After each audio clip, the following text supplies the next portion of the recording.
Hey everyone, welcome to Conversation Piece with Patrick Armstrong. I am the titular Patrick, and this is a show where we talk about the missing pieces of the conversations we're already having.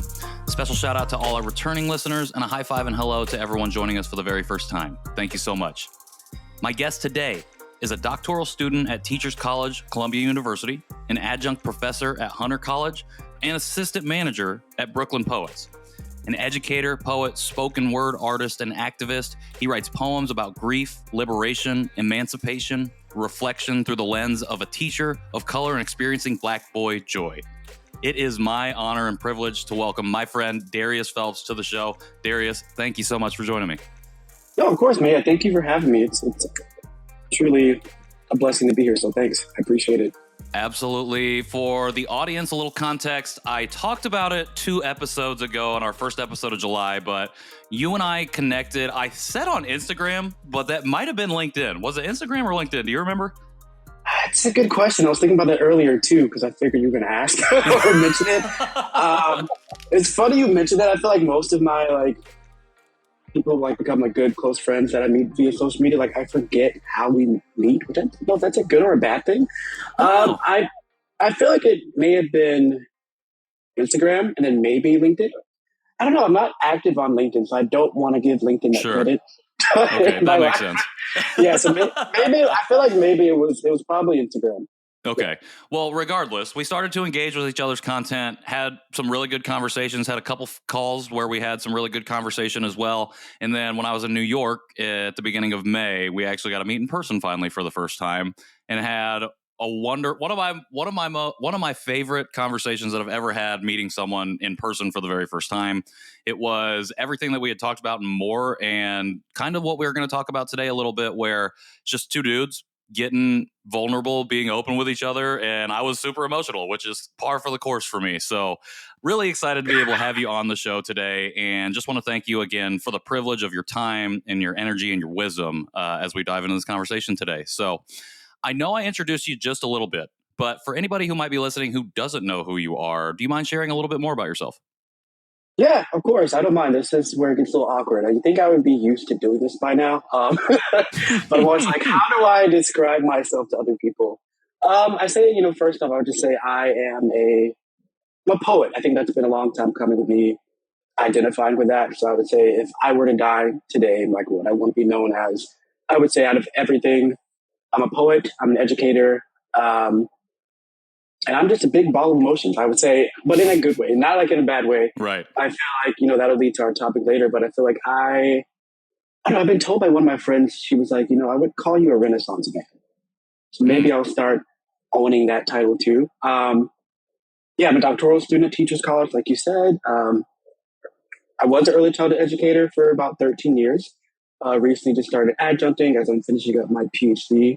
And I'm just lover, not a fighter, I guess you would say. Less necessary. I would agree with that. Having met you and having had these conversations before, I feel like that's an apt description of yourself for sure. You said that your friend said it calls you a Renaissance man. Can you talk a little bit more about that? What does that encapsulate? That's a good question too. You hit another good point. What do I think about the context of why she called me that a few years ago? I think for me, it ties back into my drive. For me, a lot of that comes from my upbringing. I was raised by my mom, single parent, female, raising a young Black boy. And I know one thing that she has always done and does to this day is she is the epitome of what I see as a true leader, a hustler, and that woman can make things happen out of nowhere. I don't know how she does it. So I think that's influenced a lot of my drive, whether that be in academia or just even just doing things that people normally tell me I can't. I know one phrase I started really making my motto or my mantra back in I think it was around 2017 was the impossible is possible. Because I've always been in situations, unfortunately, where I'm normally the underdog or the one who is underestimated. Sure. And I think that's where the Renaissance man title comes from. I know for sure my story and how I came into the world is not necessarily one that is, I was going to say positive. I guess the outlook was not positive because I was born premature. Came almost 3 months early, 1 pound, 13 ounces. So I've known as the miracle baby in my family. Like they did not expect me to live. If I did live, I was either going to be, have severe difficulties or, either being blind, being deaf, both. Um, yeah, I know like flatlined twice before I actually came out of the hospital. So Mm. yeah, there's like a walking testimony, I guess I would say. So I guess it's where the Renaissance man title comes from. It's like my whole journey throughout life. It's constantly facing obstacles and trials and tribulations, but somehow I come out on top, and I owe that, to my faith, to my mom, really instilling that in me to keep fighting, even when you really feel like you can't go on. I really appreciate you sharing that. We're going to talk a little bit about, I think the crux of our conversation is around, reclaiming our narratives, but specifically as men of color. Can Right. you add a little more context to how that, like your origin story, essentially, when you realized that you needed to, one, reclaim your narrative, and two, that poetry and that words, specifically language, writing, was going to be the avenue that you used to do that? That there was like a huge shift in my life 10 years ago when I lost my grandfather. So not knowing my biological father, because he left when I was 6 months old, that was the only male father figure I Mm. had. And it was a decade. It's been a decade. Last week, actually, the 21st. So I feel like back then, I just feel like all hell broke loose in my life. Like I'm grieving for the first time. I'm losing someone that was super close to me. I was fortunate to do a TEDx talk um, in 2017 about our story. So that was like my first way of putting my origin story out there, or starting to. Mm. But I tell everyone grief changed my life. I know a lot of people, when they hear that phrase, they think it's always negative, but it's not. And Right. I feel like after passing that like decade anniversary, I can really look back in a way to look back and like celebrate all that we've had, all that we still have, the memories. And that's kind of where beginning to tell my origin story came from, was when he died. I had always written poetry since about Mm. middle school. I think it's one thing to talk about too, is like the person that inspired me to write poetry in middle school was Tableau of Epic High. And I feel like he's like one of the most top notch lyricists, poets, producers. I mean, man of color ever. I feel like Mm. that was the first person I saw as a man of color to openly talk about suffering with mental health issues, clinical depression, being vulnerable, embracing that, but also how to rise through your pain into your joy. Sure. So that's kind of like what inspired the poet part of me. So when my grandfather died, I started writing poetry as the only way I knew to kind of cope with my grief, because my grandfather died in my arms, and it was not one of those like quiet, peaceful deaths. It was one where it's like the raspy voice, like the gasp, and like the eyes roll in the back of the head. So like that triggered me with having insomnia the past decade, spiked my depression, uh, things like that. So that's where the poetry came into effect. And then as he died, I was moving up in my career as an early childhood educator. And I started out in birth to five, which is Mm. pretty rare, especially for a man of color. And I started teaching right out the bat when I was 18. So it's been 13 years. And I've always been the youngest one in this white woman dominated field. Um, so that is where I started to feel like the outcast, the underdog. And then when I started to rise in my career, and I got teacher of the year my first year as a lead teacher. That was something that never happened at my first job site. It would spark a lot of jealousy and hatred, and it would come out of nowhere. And all this is happening in the midst of me grieving internally, and I'm not sure how to express it. Um, and not to keep shamelessly plugging myself, but like the TED Talk, I talk about how working with kids during that time, Mm-hmm. one child in particular, like saved my life. And that's still true to this day. Like if I was not dealing with kids in some aspect, I think that is where the emotional regulation and the vulnerability piece comes in, because I feel like being around kids brings you back to your inner child, Right. and it helps you kind of like free yourself and gives you the strength and the courage to really speak out and share your story, because seeing how connecting with them and building that rapport can help shape and mold them in ways that maybe, men of color, like I know I personally didn't have as a kid.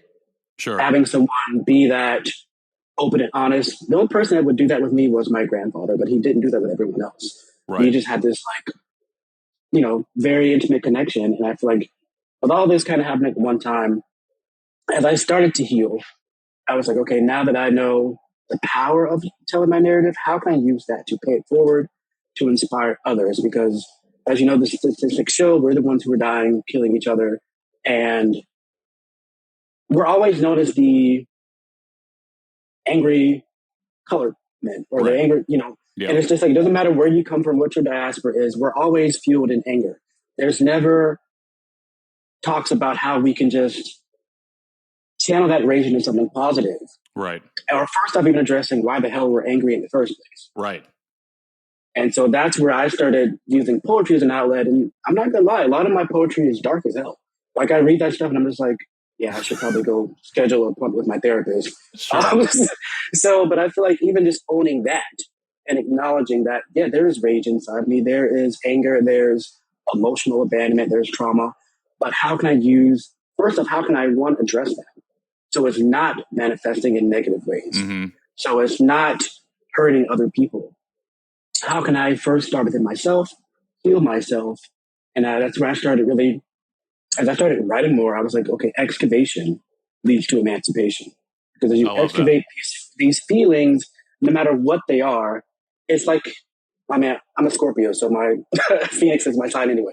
But I kind of feel like that's my journey as a man of color. It's like I'm learning how to properly rise from my ashes. I really appreciate you sharing all of that context. And I think it's really important for the conversation we're about to have about what it means to reclaim that narrative, not even just as part of a larger diaspora, but as an individual. And because we all have such unique, different lived experiences, even if we Right. come from those same diasporas or the same communities. Mm-hmm. And without the context, things can get lost in translation, things can be misconstrued. And it's important for us to have that in order to really kind of understand what it is that we're trying to reclaim in the first place, which is specifically our own stories. And really quickly before we jump in, you sent me an article that you've been working on or that you just wrote recently. And that excavation as emancipation was literally one of the first things that I wrote down while I was going through it. And so I love that. I really appreciate you sharing that with us and the audience here, and can't wait for in the future them to be able to potentially take in that article as well. So I feel like, again, our own lived experiences give us these unique perspectives into what it means to do whatever work that we're involved in. And so for this conversation around what it means to reclaim our narrative as men of color, what have you seen is missing from that particular conversation? Vulnerability. I think even being raised in a old Southern Baptist household, with my grandparents at the head of the house, I know like I was always taught from my grandma, like pray about it and let it go, that kind of stuff. And it's just like, Sure. that's intergenerational trauma itself, because Right. you are just you're raised to just like throw things under the rug and you never Right. address it. And I feel like that's missing across the board, even just like in relationships. Let's just tiptoe around each other and never address what it is that we feel. Let's Right. not honor our feelings or even try to learn to be more perceptive and take a step back and be like, okay, I may not understand what it is that you're feeling, but I want to understand. So I will listen. I will hear you out. I will listen and try to see where you're coming from, even if I don't agree with it. And I feel like with us as men of color, like you don't hear people talk about how men of color can heal. Sure. It's always the violence. It's always the death toll and, what we did wrong. What about Right. the things that we do right? And how can we help those of us that are struggling reach that path? And the whole excavation leads to emancipation. That's when I really started thinking too is, a rarity in the field, a man of color, especially, a teacher of color in early childhood. And I'm in my classrooms, I'm, running into these young boys who are just so goddamn angry, and they just, they can't express it. They don't know where it comes from. And, how do you unpack that? And that's where I started really trying to be creative in my classrooms and tying in things like social emotional learning, but also narrative testimonies. That's one thing I talk about in the article too. Is just like, if you're angry, talk about it. If you don't know where it's coming from, keep writing until you find something that just clicks. Right. And once that click or the flip of the switch happens, don't stop. Mm. And just kind of letting that flow and embracing who you are and being proud of that. Like there are parts of me that I am not proud of, but I've learned to acknowledge it and to honor it in some kind of way. And that's where the narrative testimony and the poetry comes out. Sure. Because I'm looking at myself, it's like looking in a mirror. I see Right. all the parts of me, the ugly parts of me, and I'm learning to love them as I write. I mean, I agree with them, but I Yeah. love them for who they are and the parts that they play in my journey that they continue to play as I grow. Well, you're like uncovering your full humanity. You know, like you Yeah. said, we're only portrayed men of color, and I'll say specifically black men are Mm-hmm. portrayed as angry, as violent, as broken. And then Mm-hmm. when that's reinforced over and over again within media, within news or entertainment, you know, we end up with a one-sided narrative of what it means to be a black man. And so Mm-hmm. I appreciate you naming vulnerability as being this piece that we need to be focused on. How do how do men of color approach vulnerability? How do we get to that point? And maybe a first question might be, can you define vulnerability for the listeners? Because I feel like, and I think it's subjective, but I think that vulnerability has become a word that we hear a lot. But I don't think we hear the Mm-hmm. definition of vulnerability. I think we hear the demand to be vulnerable. So I'm wondering if you can share how you define vulnerability, and then how we really get to that first step and then move forward. Yeah, you kind of hit the nail on the head with this. I think really how I would define vulnerability is strength in honoring your emotions. Mm, I think a lot of times when we hear the word vulnerability, it's kind of just like say what you feel, express yourself, but it's not really saying different or the many ways of how you can express yourself. right. Because everybody wants society wants us to be vulnerable, be open. But if we start crying, we're labeled as oh he's being a bitch.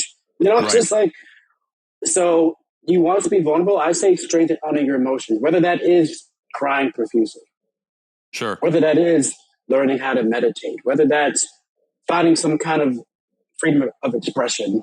That's vulnerability. I think of people Okay. like Kendrick Lamar, who openly shares all that he feels. Like his latest album is talking about grief and how Mm-hmm.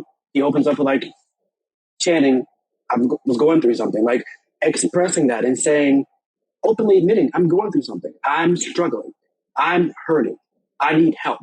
And that's one thing I feel like as men of color, we're not allowed to say, "I need help."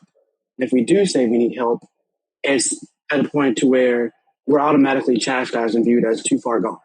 Yeah. And the people who, they always are saying, be open, be honest, be vulnerable, but they're the first ones to judge us when we do open up.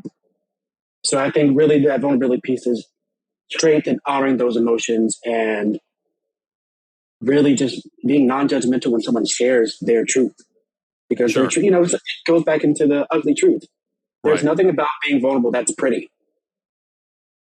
I mean, yeah, 100%. I mean, we can view it as quote unquote pretty. You know, we can find the beauty within the vulnerability, but generally, the vulnerable parts of that we're sharing are those damaged, broken, emotional pieces that we're trying to put back together. We're trying to fit the puzzle together of our own souls, essentially, of our own humanity.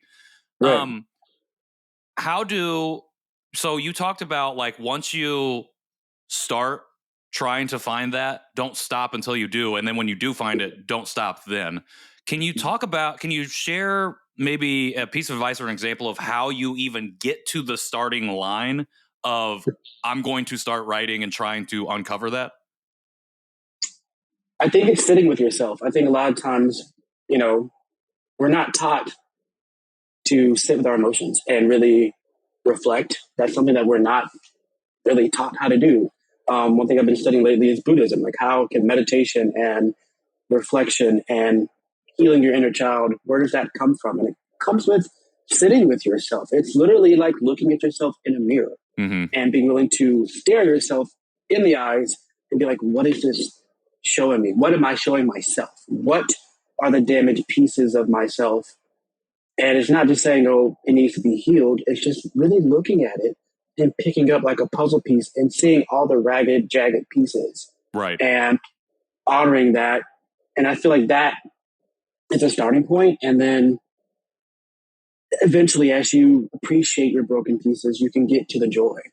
But Right.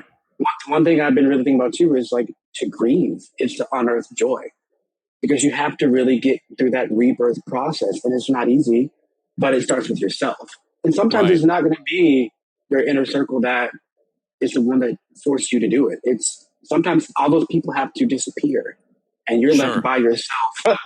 And you're like, okay, all I have is myself. A lot of times people just fall by the wayside. You think you have this true support system, and it Right. kind of going through hard times shows you who your real friends are.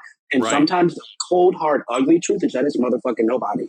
It's you and yourself. And that's where the excavation part comes from. And unfortunately, it does come from one of the most hurtful, painful places. Sometimes that excavation piece, it's more painful than losing a loved one. Sure. Because it feels like grief is kind of portrayed as being about the person or the thing that you've lost. Mm-hmm. And Right. it's not necessarily about, oh, I need to sit with that feeling and think Mm-hmm. about how that's affecting me. Because when we think about the I, seems very selfish generally when people talk about it. And it's not necessary, like in context with the context of why you're sitting with that, with yourself, and you're focusing on that emotion. It's because you want to understand where this is coming from, where that pain is. How do you not necessarily heal, but how do Mm-hmm. you understand that? So that way you can move with it as opposed to moving against it or moving past it. Because Mm-hmm. you can get past stuff. But like you said, when you move past something, it's like you throw it under the rug. Right. You kind of want to forget about it. But that's not an excavation. That's Mm-hmm. a, I don't know, whatever the opposite of excavation is, where you're just covering the hole up, filling the hole in. And I think that I love what you said. Like sometimes your inner circle is not going to be the people to help you get to that point. And I think that's a great segue into this next question, because a lot of this is coming from, we don't have models in communities of color of men being vulnerable, showing vulnerability, and being willing to do the excavation in order to emancipate themselves in that way. Right.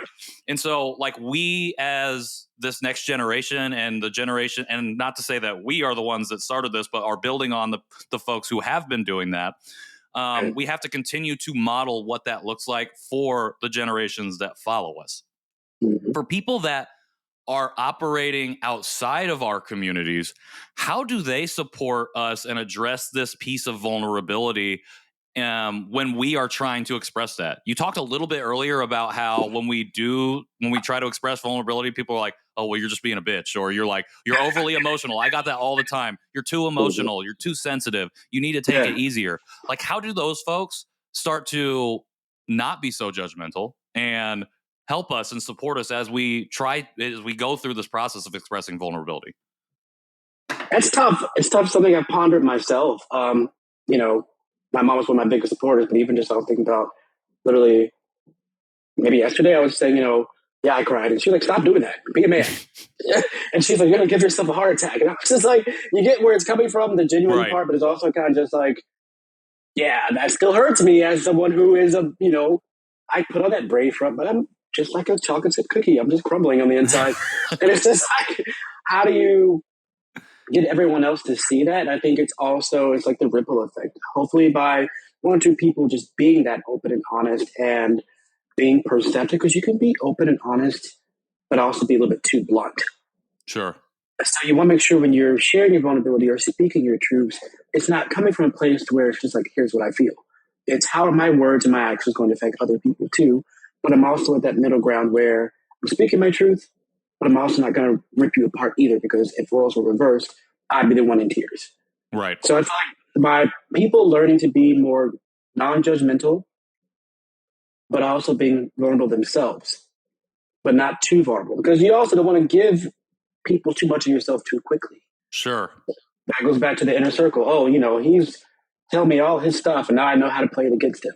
So Right. it's like a double-edged sword, and unfortunately, like that's just a journey we have to take with life and people around us. But I feel like having more people with genuine intentions that emphasize things like radical love, Sure.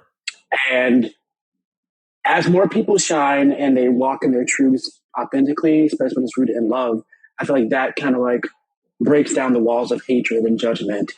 And I'm all about the vibes. So if you feel those genuine vibes and you feel like it's a brave space, and that's one thing too I used to tell, or I tell the teachers I train now, there's a difference between a safe space and a brave space, because the people of color, due to colonization and our diaspora and our roots, we will never truly feel safe.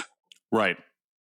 So how do we reach that point where the excavation and vulnerability leads to a brave space? And one thing I used to tell my fourth graders, because that's the grade I was in before I came out the classroom for about like 4 years, how do you reach the place to where, and it goes back into the question you just asked, I can speak my truth and be comfortable speaking my truth and not really giving a shit about what you were going to say, whether you disagree or not. I still feel validated in speaking my truth, and that validation comes within myself. I don't need to feel loved or appreciated or seen or heard by other people. I have that within myself. So when I speak, I'm speaking and I'm letting it go. And I'm not worried about, I just said something that may not sound right to Patrick, so how is he going to respond? Doesn't matter. I'm comfortable with speaking what it is that I feel because I've done that inner work. Sure. I'm at a point where, I know I mean what I say. I'm comfortable where it's coming from. And, we can agree to disagree, what have you, what not. That's where that vulnerability excavation piece comes into play with the healing. I'm healed enough to where I'm at a non-judgmental point where all of the things people say or may say just going to fall by the wayside, and I keep rising. I love that. I love defining and delineating between safe and brave. I think that's really important, because I think when people hear safe space, again, another term that's become very popular over the last few years, I use it a lot. I'm going to let this plane fly over the house. When people hear safe space, they think, okay, I can just share whatever and it's going to be fine. And sometimes that leads to unsafety. But also it can sometimes discourage folks from feeling brave enough to step in and share. And so like when you can have both, but when you can get over here to this, when you can create a space that encourages, empowers people to be brave, that's you get to a whole nother level of being able to reach vulnerability. I had something else, but I can't remember it right now. So we're going to move past that. We're going to sweep that under the rug. I talked about, before we went into that, I talked a little bit about how our men of color in these communities have to kind of model this behavior to people who are coming up, the fourth graders, fifth graders, the young folks that are out there already, who I believe are already expressing more vulnerability than I ever did in the first 30 years of my life anyways. But when we have found ourselves operating in the brave space, when we have found ourselves reaching these points of vulnerability and we feel comfortable enough to be able to do that, how can we make sure that we are also supporting other men of color in finding their way down this path? It's hard too, especially as men of color, because we're at this divide where, there are those of us that are willing to do the work, and there's still some that are not willing to even look in the mirror and address it. And I feel like a lot of it comes with outreach. It's kind of like you see someone struggling, and even though they may not be responsive the first 1 or 2 times, giving them space, but also letting them know that that you're there as a resource and then as support. Like we were saying earlier, how do you get to that differentiation between the safe and the brave space? For me, it was arguing with my therapist. It's just like, I'm sharing my stuff, but I've always been the kind of person where I'm kind of just like, I'm going to tell you what it is that I'm feeling, and whether you agree with it or not, that's your problem. And that's honestly how I started off with therapy. It was kind of just like, here's what I'm feeling, here's why. You don't have to agree with it, but I want you to listen and acknowledge where I'm coming from. Right. And sometimes I feel like the outreach is needed with that kind of piece too. Is like, all right, say you run into Angel and he's angry. You may not understand, or you may think it's just dumb where he's coming from, or he's upset with something that's, small in your eyes. Listening and just being there and letting them express that. Let them break down the walls, or honestly take down the bricks one by one on their own. And you just stand there and you listen and you hear them. There's a difference between listening to somebody and hearing what they say. Right. I had a conversation. Our first episode of last month was with Paul Lapito, and he talked Mhm. about the difference between listening to understand and listening to respond. And I Right. think a lot of us in those moments want to have the answer, want to have a response ready, not because we're trying to be malicious in any way, but because we want to help. And sometimes Right. you don't have to have that. Like you can Right. just listen to try and understand their experience, listen to, at the very least, validate what they're Mhm. feeling and going through just by being there and being an ear that Yeah. they can lean into. And so I think Hmm. that's really important. And I really appreciate you sharing that because I think we don't talk about that enough either. How we want to be always ready to go with something to respond with an answer to your problem, to be able to solve and fix you. So that way Right. we can, I think, ulteriorly be like, oh yeah, I've helped this person so much. Like look what I did. You know, and going back to that I being from that selfish context. But in that third, like if you take it and if you extrapolate out, it's, well, if we're not thinking about what we're going to say next or how we're going to fix you, we can actually realize, oh, I don't have the answer. I don't know what it is where we're supposed to go, but I can be here with you and I can walk with you down that path wherever it leads you. And so you know Right. that you have support, you have community here when and Hmm. if you need it. And I think that's really, really important. And I think you hit the nail on the head too. Like it ties back into the love piece. That's when you Mm, love someone mm, unapologetically, yes. you're willing to walk with them through the ugly parts. And sometimes it's Yes. just walking side by side and not saying anything. That's all part of our journeys with healing and learning how to love ourselves. I think it really ties into self care. Um, we talked about being there on the sidelines. One thing my grandfather used to always do was he never interrupted me when I spoke, and that's one of my biggest pet peeves. Like I'm a very calm, cool, collected guy on the inside, but when someone interrupts me and cuts me off, I turn into like Nene Leakes from Real Housewives of Atlanta. Like I Mm, want to just come across the table and just like slap the taste out of your mouth sure. because I think he taught me or he gave me that love where it was you just get it out. You say whatever's that you're feeling, and just I'm just gonna listen. And most time, honestly, he did. He never gave me a solution. It was never a quick fix. It was just I want to be here for you, and that's where that genuine love comes from. That's why, like, I find him as like the greatest love I've ever known. Because even my mom still tries to give me advice. I'm like, sometimes I just want you Sure. to just let me get it out.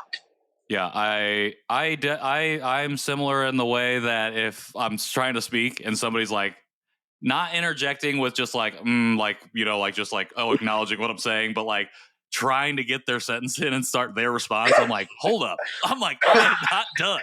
Like I did that pause was not a finishing pause. So I appreciate you sharing that, and I appreciate you just talking about this relationship with your grandfather because I had a really close relationship with my grandmother in a similar way of being able to speak to her. She's not interrupting me, and she's also just listening and not necessarily trying to give me a solution, but just Mm-hmm. like the unconditional love. And I feel like that is rare, even in even in my life where it can feel transactional because it feels like I need to do this for you so that you'll love me more Mm-hmm. or the same or like it won't change or affect our relationship.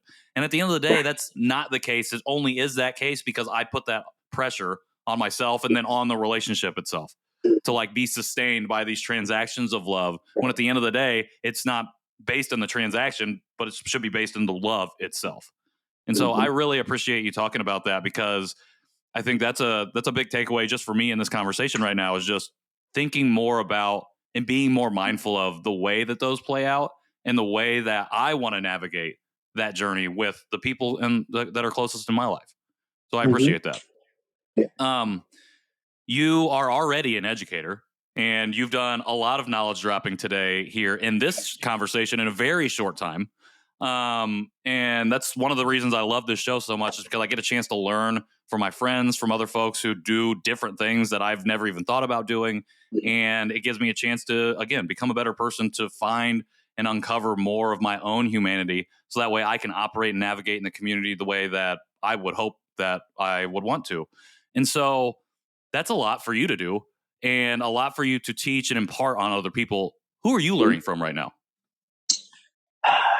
It's tough.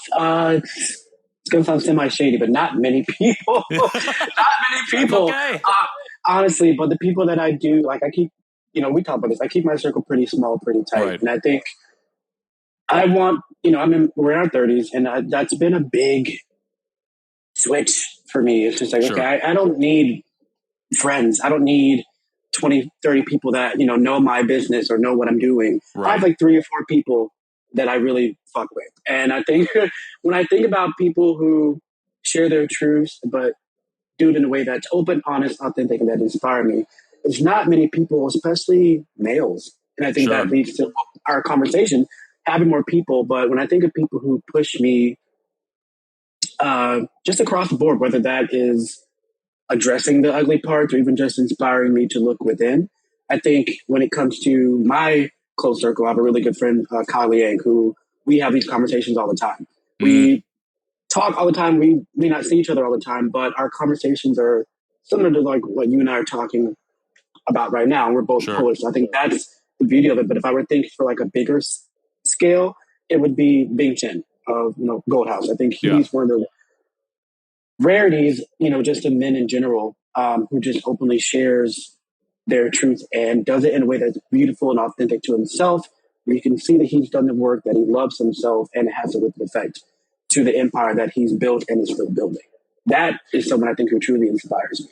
Because I think a lot of what Bing's work is rooted in is his inner child, his Sure. inner healing and addressing that within himself and liberating himself, which has led to the success he's had and still having. His journey is meteoric, I feel like, and watching Gold House and everything that he's been doing and building over there is really incredible to watch. And especially, as somebody who has invested so much into storytelling, not just like as a business, but as like a personal means of understanding who I am. Like it's Right. really, really great to see. And I'm hopeful and excited for the stuff that's on the horizon with them as well. So being amazing. Your friend Kyle too. I want to be able to check out his work, and we're definitely going to link some of his stuff in the show notes too, since you mentioned him. So I want to make sure that people are able to see his stuff and be able to resonate with that as well. For you though, as we wrap it up, what is the best way for our community to support you? I really think just like listening to my story, I guess, and just sharing it because you never know, the ripple effect. Like I never Sure. thought, like a lot of people are like, oh, you don't talk about that you did a TED Talk, which is something I'm learning to do slowly. I'm not someone Right. who likes to brag about himself. I'm not one who's used, and I think it goes back to being a person of color. We don't celebrate ourselves. And so I'm learning slowly in my 30s to celebrate my accomplishments, whether big or small. Like I just got an award a few weeks ago and I was like, I really don't want anybody to know this. Like, I'm just like, yeah, I'll put it on my CV, but I'm not like one to post it. And my advisor, Dr. Yolanda Ruiz, she was just like, you've got to learn to celebrate your trials and your triumphs Right. and your successes. She's like, they make you who you are and share it. So I think the best way is to, share my story, articles, poetry. If it resonates with you, feel free to share it. You don't have to. Drop a comment, something. I had one of my kids comment on my TED Talk and I cried. He was like, "This is the best thing ever," and I was like, Amazing. I never showed it to him. He just Googled me. Sure. So I think little things like that, because I'm a softie, that makes my day. But I'm pretty much more active on. I guess if you're talking about like social media, I guess Instagram. On my Instagram handles like at Mr. Phelps, Twitter at Phelps1113. Yeah, so that's why I'm learning to like share my work. The thing about me is I'm going to share the bad parts too. I'm Sure. not going to always, you're not going to see my feed and be like, oh, he's winning at life. No, if I'm going through Right. shit, and I feel comfortable with sharing it, that's that vulnerability piece. I'm going to put it out there. Like I Right. just posted a poem. I think I sent it to Yes. you. Yes. Where I'm like writing Korean for the first time in 5 years, but I'm in that poem. I'm writing to my younger self and I'm addressing my journey in life. Like it hasn't been published yet. It's a deal that may be on the table, but I was like, that's what I'm feeling right now. And my work resonated with myself. So I was like, Right. I want to share this. And so that's what I do. It's just like, I'm going to share what I'm feeling, but also have that level of respect. I'm not going to like blatantly attack somebody or say, there's some kind of friction. I'm just going to address the way I feel in the most beautiful, poetic way that I can, hoping Um, that it resonates with like one person.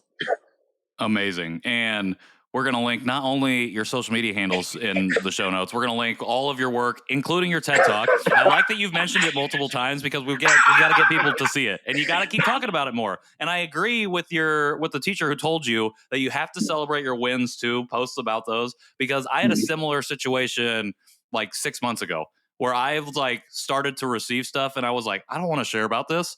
And one of my mentors was like, you should share this. Like, it's worth celebrating and you need to be able to celebrate your stuff too. And at the end of the day, they were right, because like that's our full humanity. Like, the good stuff that comes towards us is just as valid and necessary as the bad things that have happened to us that have led us to do the work that leads to the successes. And if we're not recognizing and sharing that, not that we're being braggadocious about it, but acknowledging it in our own way and talking about how this happened, and it only probably would have happened because I started this. These things happened to me, and I had to sit with myself. I had to excavate, then emancipate, and then now I'm here, and I'm seeing the fruits of that labor be paid off because of X, Y, and Z. And so I'm hyping you up for that. Oh, well, I appreciate it. It's funny. The reason why I keep saying that TED Talk is that people may look at my work I've had over the last few years, or that comes out as this year progresses. That's my origin story. That was my first time ever reading my poetry out loud, was in front of 3,000 people. Because I just didn't give a shit. I just wanted to share my story. And that was for me. That was me healing and being like, okay, I've grieved all this time. I'm letting it go. That TED Talk was my rebirth process back then. So I'm learning to like share that, not for the views, but for like, this is my journey. And poetry was brought out of me more prominently from that grief and from the kids. So it's like this whole 360 effect. It's amazing the age that we live in with technology and the way that we can capture stuff. So we can see, for some of us, be able to see those moments where we started to do these things. Like for my podcast, The John Chi Show, like you can literally chart my my journey of evolution as in my identity from episode 1 to now episode 137 or whatever it is. Like, and some people don't have that. Like, we can't look and see, oh, this is where Darius started, and then this is where Darius is now. We can only see where they are now, and have them share their story just orally through that oral narrative piece. And, it's a little bit of a privilege and a luxury to be able to point at some of these things. And because we have them, we should amplify them more so people can get that full or that more full context of who we are as people, where we were, and like where we've come because of that. Yeah. And I'm glad to have that out in the world too, because one, it kind of like memorialized my grandfather, but it also serves as a reminder to me personally, something I haven't shared and I won't share until I finish my PhD. But after that TED Talk, I had one of the biggest downfalls of my personal, private, and professional life. So I use that as a reminder too, to keep going. Amazing. That feels like a hook for a part 2 of this show down the line, once the PhD is acquired and you have moved through that journey a little bit more. So we're going to leave that cliffhanger here. Darius, thank you so much for your time, your energy, your story, your vulnerability, and for teaching us a little bit more about how we, as men of color, can operate and find ourselves being vulnerable and reclaiming that for ourselves. So I just really appreciate it. You're my friend, but it's always feels like a huge ask for me to ask my friends to come on the show, and everyone's like, yeah, so I really appreciate it. No, likewise, no, man. And you inspire me too. Just hearing you and seeing your journey inspires me to keep going too, because, it's not easy for us to keep putting ourselves out there and navigate these spaces. So I'm grateful for the connection, the opportunity, and always just the love and brave space for us between friends and as brothers too, because that alone is a rarity. So thank you. It's an honor to know you and a privilege to know you and to be operating in those brave spaces. So I can't thank you enough. Everybody, go check out all the links in the show notes here. Go watch his TED Talk. Go check out his poetry. Check out everyone else that we've mentioned here in the show as well. You get all that in the show notes. If you want to find us and follow us, you can do so at Conversation Podpiece on Instagram. If you feel inclined to leave a rating or review because you really loved this conversation or any of the other conversations we've had, we would greatly appreciate that as well. And if you're interested in supporting the show in the future in any way, you can hop in my DMs on Instagram or visit our website, conversationpeacepod.com. Until next time, I'm Patrick Armstrong, and this has been Conversation Piece. Thanks, Darius.